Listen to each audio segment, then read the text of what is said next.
यासाठी केला होता ना सगळा अट्टहास?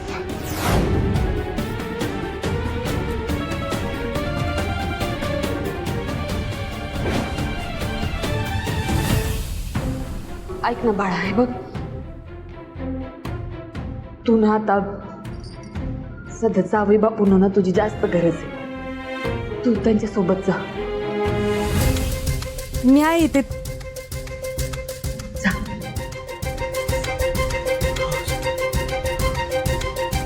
तू काय काळजी घ्या. लक्षात नाही काही झालं तर मला कॉल कर. मी आहे वैदू, जा.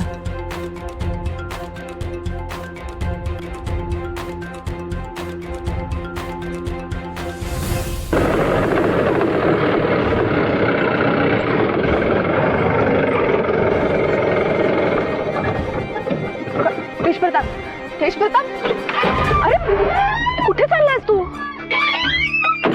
तेज प्रताप थांब.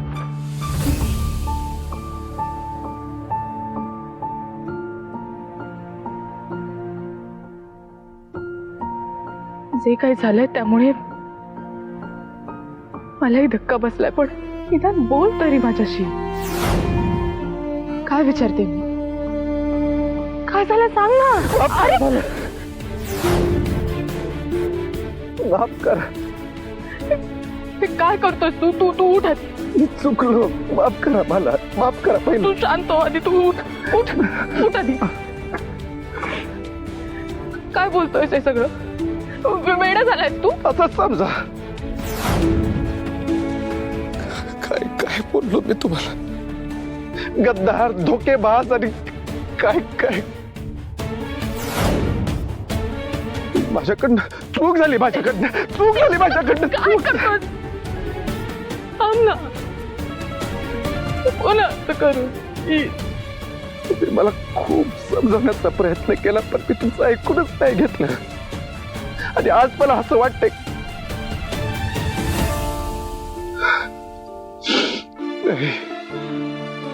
माझं तुमच्यावर प्रेम आहे असं सांगण्याचा अधिकारच नाही आहे मला.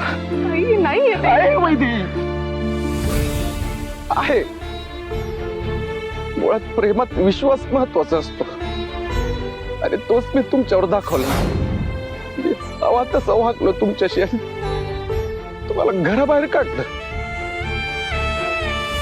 ज्या आबुलीनं मला माझ्यातला खरा तेज दाखवला तिला कुठल्या तोंडाला तुमची माफी मागू मला कळणं झालंय. खरं तर तुम्ही नाही, मीच तुमच्या प्रेमाची किंमत केली नाही. आणि तेज प्रताप, असं का बोलतोयस तू? असं नको ना बोलूस. माझा ऐकशील? बघ माझ्याकडे. तर मी जे म्हणते ना ते शांतपणे ऐकून घे. हे बघ, जे काही झालं ना त्या सगळ्यात तुझी काहीही चूक नाही आहे रे. खरंच नाही. आता खरं काय खोटं काय हे जाणून घेण्यासाठी तुला वेळच नाही ना देता आला. आता माझंच बघ ना, सुरुवातीला मीही तुझ्याबद्दल गैरसमज करून घेण्याची चूक केलीच होती ना. आता तेच तुझ्या बाबतीत झालं इतकंच.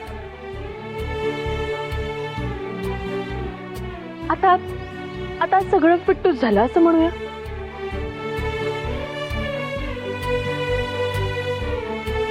हे काही झालंय ना त्यामुळे मला अजिबात राग आला नाहीये, कारण मला खात्री होती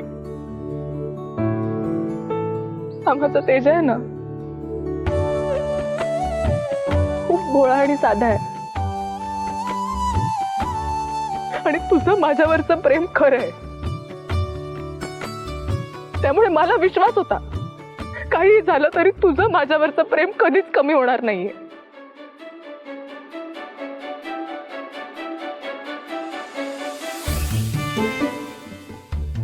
मग एकदा म्हणा ना, एकदा म्हणा की तुम्ही मला माफ केलं. तेज प्रताप, मला नाही एकदा आणखी म्हणू मला नाही एकदा माफ केलं म्हणून.